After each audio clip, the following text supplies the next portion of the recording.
Merci beaucoup. Je remercie le comité d'organisation du congrès infirmier de cette invitation. Vous savez que l'oxygénothérapie à haut débit est utilisée maintenant de façon routinière pour l'insuffisance respiratoire aiguë hypoxémique. Je vais vous parler un petit peu des données, il commence à y en avoir quelques-unes, autour de l'insuffisance respiratoire aiguë hypercapnique et donc les patients, principalement les patients atteints de BPCO. Mes conflits d'intérêts en lien avec cette présentation sont ceux qui sont affichés ici, avec une des sociétés qui fabrique un dispositif qui permet justement de faire cette oxygénothérapie à haut débit, et j'en ai pas en dehors. Donc ce que j'aimerais voir avec vous dans les 15 minutes qui suivent, un rappel vraiment très très bref sur la physiopathologie de la décompensation de BPCO, parce qu'on va voir justement sur quels aspects est-ce que cette oxygénothérapie à haut débit pourrait nous aider. Présenter les effets physiologiques un petit peu en parallèle de ce qu'on a vu sur l'insuffisance respiratoire aiguë hypoxémique et de voir justement comment ça peut s'appliquer à l'insuffisance respiratoire aiguë hypercapnique et vous montrer vraiment quelques données physiologiques en parallèle de ça et discuter des indications potentielles. Donc vous savez que les patients atteints d'un trouble ventilatoire obstructif, donc les BPCO, sont ceux qui finalement ont une limitation de leur débit expiratoire. Donc par rapport à vous et moi, ils vont mettre beaucoup plus de temps pour expirer le même volume courant. Et puis même, parfois, ils ne vont pas pouvoir expirer la totalité de ce volume courant. Et donc, de cycle en cycle, il y a un petit peu de volume qui va rester dans les poumons. Et ça va générer ce qu'on appelle l'hyperinflation dynamique. Dynamique parce que de cycle en cycle, ce volume grandit. Et comme il grandit, il va finir par générer une pression positive intrathoracique qu'on appelle la PEP intrinsèque. Et à un moment donné, pour différentes raisons, éventuellement une surinfection, qu'elle soit grippale ou bactérienne, à un moment donné, les muscles n'ont plus la capacité de générer une ventilation alvéolaire adéquate et on va avoir une respiration superficielle, une dyspnée intense et, comme vous le savez, une rétention de dioxyde de carbone avec une acidose respiratoire et évidemment un risque d'épuisement du patient, un épuisement musculaire et respiratoire. Et donc, le traitement au jour d'aujourd'hui de cette décompensation aiguë de BPCO, c'est la ventilation non invasive, la plus souvent avec une ventilation à 2 niveaux de pression, une aide inspiratoire et une PEP. Et donc, ce qu'elle fait, c'est qu'elle soulage les muscles respiratoires et donc permet finalement de restaurer une ventilation alvéolaire et d'améliorer les échanges gazeux. Et donc, on va voir finalement sur ces différents aspects comment est-ce que le haut débit nasal pourrait s'appliquer. Et donc, ce qu'on attend d'un traitement efficace de la décompensation de BPCO, c'est que justement, il change un petit peu le mode ventilatoire du patient, qui est une ventilation à haut volume avec un petit volume courant inspiré et une fréquence haute, et donc il arrive à diminuer la fréquence respiratoire, augmenter le volume courant, et évidemment corriger l'acidose hypercapnique et diminuer finalement le travail et l'effort respiratoire du patient. Donc, ce qu'on sait de l'oxygénothérapie à haut débit, vous en avez maintenant de plus en plus dans vos services. Vous savez qu'on va délivrer un mélange air-oxygène qui est réchauffé, humidifié, ça c'est fondamental pour le confort du patient, à des débits très élevés, comme vous voyez, 50 à 70 litres par minute. Et on sait que ces débits génèrent une PEP externe qui n'est pas très élevée, de l'ordre de 2, 3, 4 cm d'eau, un petit peu plus si le patient respire la bouche fermée, qui a un lavage de l'espace mort nasopharyngé, ça je vais vous l'illustrer un petit peu plus. Et donc tout ça finalement concourt à vraisemblablement une diminution du travail respiratoire et une amélioration de l'oxygénation.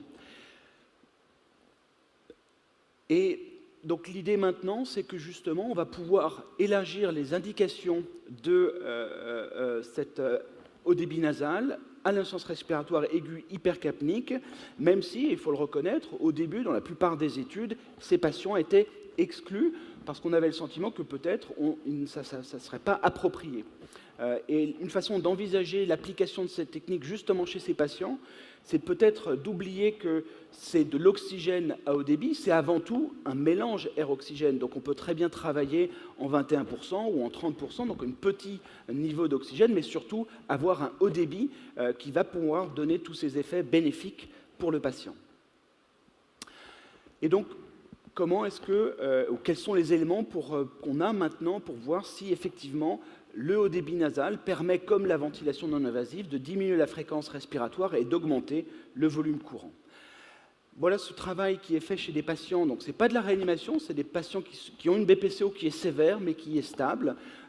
Donc, c'est des patients de pneumologie. Et donc, ces auteurs allemands ont mesuré un certain nombre de variables respiratoires qui sont listées ici. Justement, ils ont voulu revoir s'il y avait un effet PEP, mesurer le volume courant, la fréquence respiratoire, la PCO2, et un index un peu de respiration superficielle qui est indiqué ici.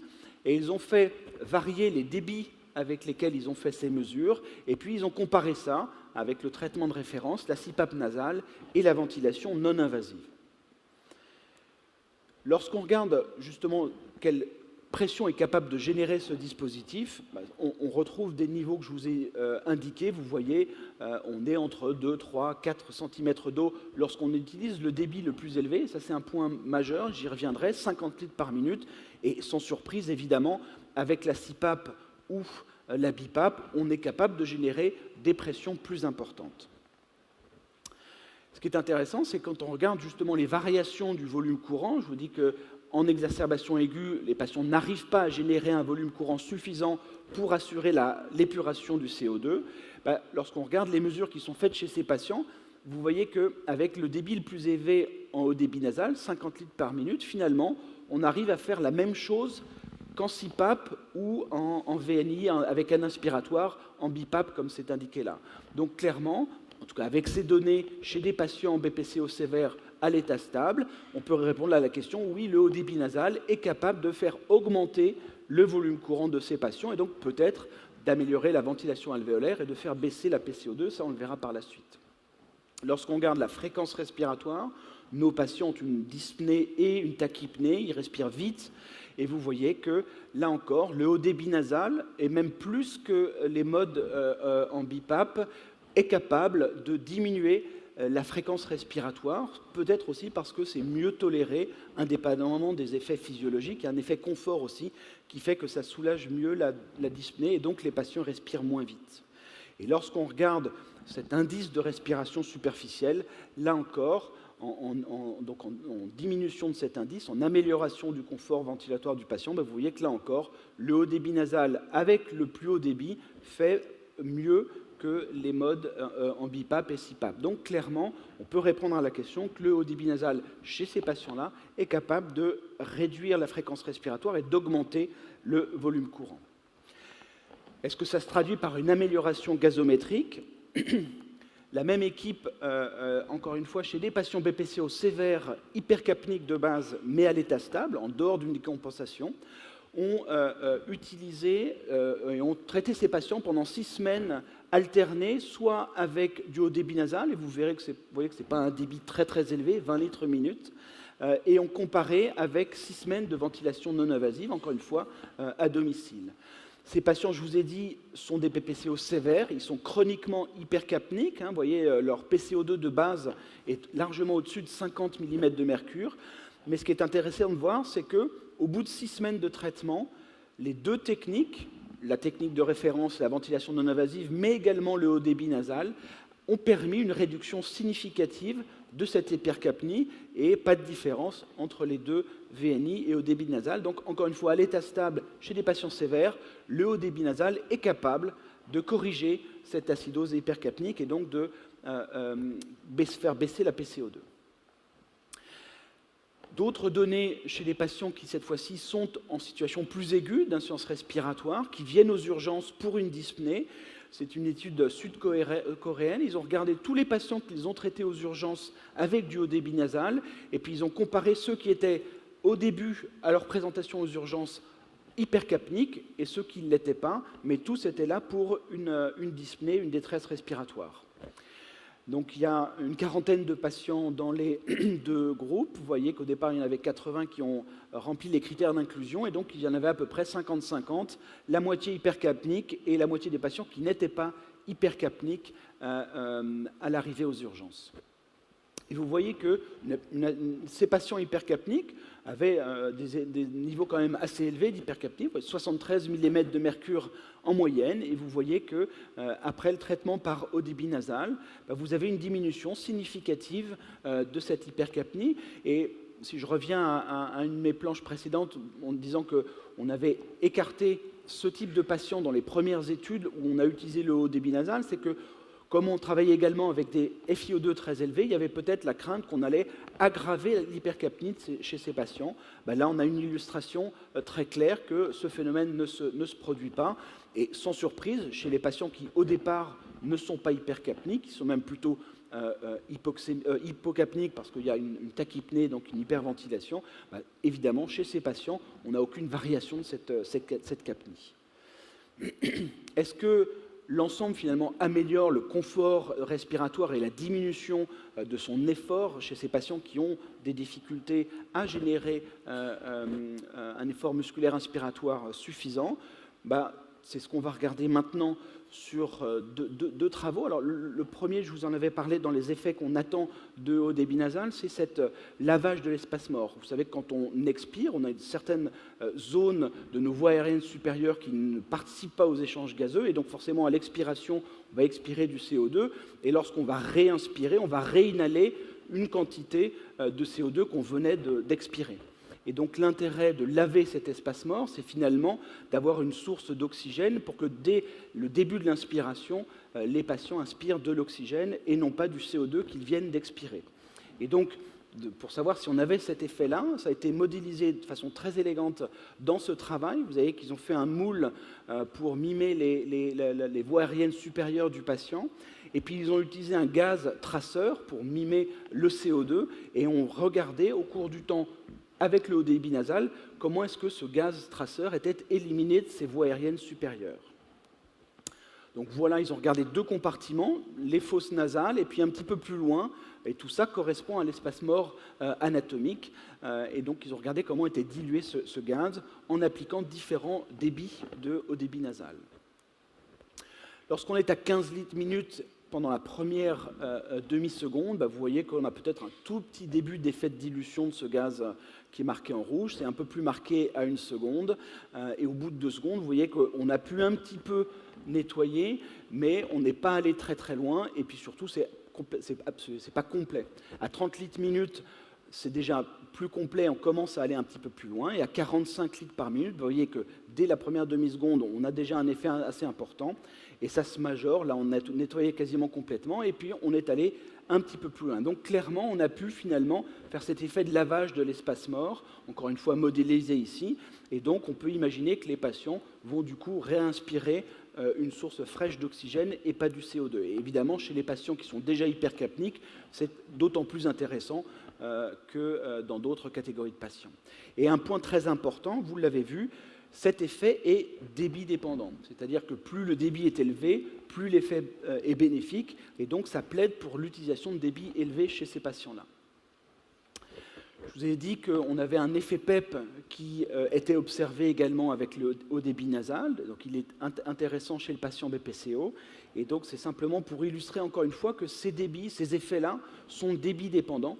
Et donc, c'est vraiment un plaidoyer pour utiliser d'emblée, chez ces patients qui sont en insuffisance respiratoire aiguë, des débits élevés. Donc, évidemment, lorsqu'on ouvre la bouche, on a une perte de charge importante.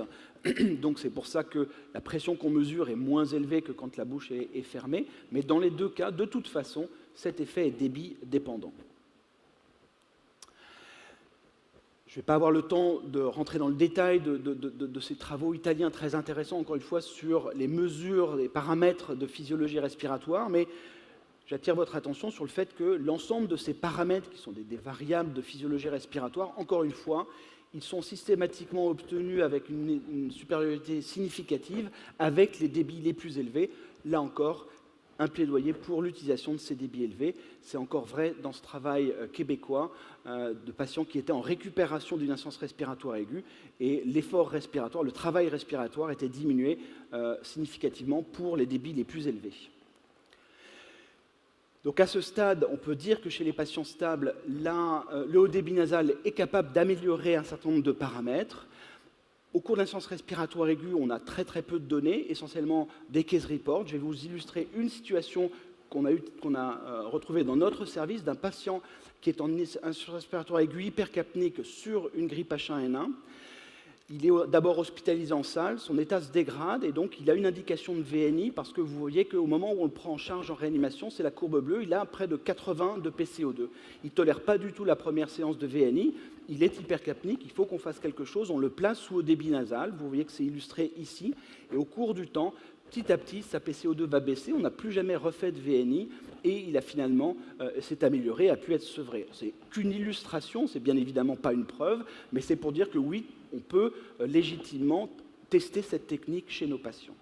Et donc, pour conclure, finalement, la très grande majorité des effets physiologiques qui sont bénéfiques chez le patient en insuffisance respiratoire aiguë hypoxémique s'appliquent très très bien chez le patient hypercapnique, avec une modification du schéma du mode ventilatoire de ces patients, diminution de la fréquence respiratoire, augmentation du volume courant et par voie de conséquence, une baisse de l'acidose respiratoire et on a soulagé les muscles respiratoires de ces patients et diminué leur travail respiratoire, ce qui est l'effet qu'on cherche à avoir. Comment est-ce qu'on peut envisager l'utilisation de cette technique en réanimation? Alors, encore une fois, au jour d'aujourd'hui, le traitement de référence reste la VNI, mais vous savez qu'entre les séances de VNI, on met de l'oxygène conventionnel et du coup, on perd très rapidement le bénéfice de la VNI chez ces patients. Et donc l'idée, peut-être pour commencer, c'est de remplacer l'oxygène standard par le haut débit nasal entre les séances de VNI.